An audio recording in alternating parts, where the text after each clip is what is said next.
நண்பர்கள் அனைவருக்கும் வணக்கம். இந்த நாள் மகிழ்ச்சியான நாளாக அமைகிறது. மனமார்ந்த வாழ்த்துக்கள்.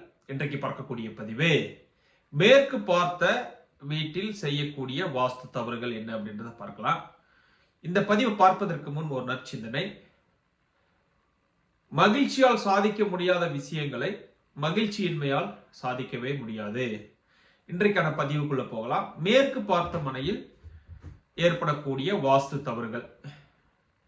ஒரு 6 மாதங்களுக்கு முன்னாடி என்னுடைய வாஸ்து வாடிக்கையாளர் தமிழ்நாட்டிலிருந்து என்னை ஒருவர் தொடர்பு கொண்டிருந்தார். அவருக்கு வாஸ்து ஆலோசனை வேணும், ஆன்லைன் வாஸ்து கன்சல்டேஷன் வேணும்னு கேட்டிருந்தாரு.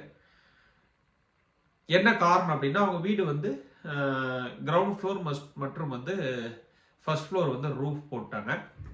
அதற்கப்புறம் அவங்க வீட்டில் ஏதோ தவறு இருப்பது போல் அவங்களுக்கு உணர்ந்து அவர்கள் என்னை தொடர்பு கொண்டிருந்தார்கள்.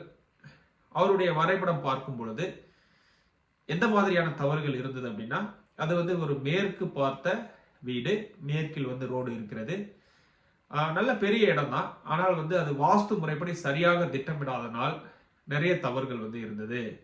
அந்த வீட்டில் என்ன பண்ணிருக்க அப்படின்னா, வடமேற்கை துண்டித்து வடமேற்கில் போர்ட்டிகோ அமைத்துள்ளார்கள். அந்த வடமேற்கு போர்ட்டிகோ பாத்தீங்கன்னா பெரிய போர்ட்டிகோ, கார் நிறுத்துவதற்காக அமைத்திருக்கிறார்கள். அதே போல வடக்கில் எல்லை வரை அடைத்து வீடு கட்டியுள்ளார்கள். 3வது தவறு வடகிழக்கில் கழிவறை அமைத்திருந்தார்கள். 4வதாக தென்மேற்கு சார்ந்து உள்ள படிக்கட்டு அமைத்திருந்தார்கள். 5 மேற்கில் காலியிடம் விடாமல் வடமேற்கு துண்டித்து கட்டப்பட்டிருந்தது. முதல் தளத்திலும் பாத்தீங்கன்னா இப்ப அந்த படிக்கட்டு தென்மேற்கு சார்ந்து இருப்பதனால் அதுவும் ஒரு தவறாக கருதப்படுகிறது. இந்த மேற்கு பார்த்த மனையை பொறுத்த வரைக்கும் வாஸ்து முறைப்படி அமைப்பது ஒரு சவாலான விஷயம். அதில் ஒரு சரியான வாஸ்து நிபுணரை தேர்வு செய்து வாஸ்து முறைப்படி நீங்க ஃப்ளோர் பிளான் ரெடி பண்ணி அந்த வரைபடத்தின்படி வீடு கட்டுவதுதான் சால சிறந்தது. பொதுவாக என்ன நடக்கும் அப்படின்னா, மேற்கு பார்த்த மனையில் மேற்கில் அதிக காலி இடம் விட்டு கிழக்கில் குறைவான காலி இடம் விட்டு கட்டுவார்கள். அடுத்ததாக பாத்தீங்கன்னா, மேற்கு பார்த்த மனையில் பொறுத்த வரைக்கும் வீட்டிற்குள்ள வசதிக்காக தென்மேற்கு உள்முறை படிக்கட்டு அமைப்பார்கள். இப்ப மேற்கு பார்த்த தலைவாசல் அமைக்கும் பொழுது கழிவறை தென்கிழக்கிலோ அல்லது வடகிழக்கிலோ அமைப்பதற்கான சாத்தியக்கூறுகள் அதிகமாக இருக்கிறது.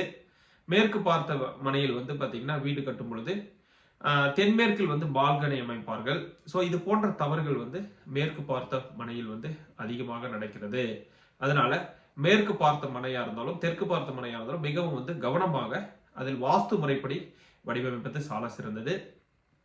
நீங்க தவறாக கட்டும் பொழுது நிச்சயமாக அதற்கான பாதிப்புகள் அந்த வீட்டில் ஏற்படுகிறது.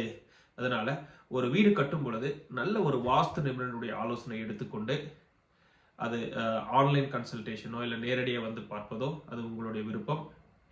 நல்ல வாஸ்து நிபுணருடைய ஆலோசனை எடுத்துக்கொண்டு வரைபடம் வாங்கிவிட்டு நல்ல ஒரு எலிவேஷன் அமைத்து விட்டு அதற்கப்புறம் வீட்டு வேலையை துவங்குவது சால சிறந்தது.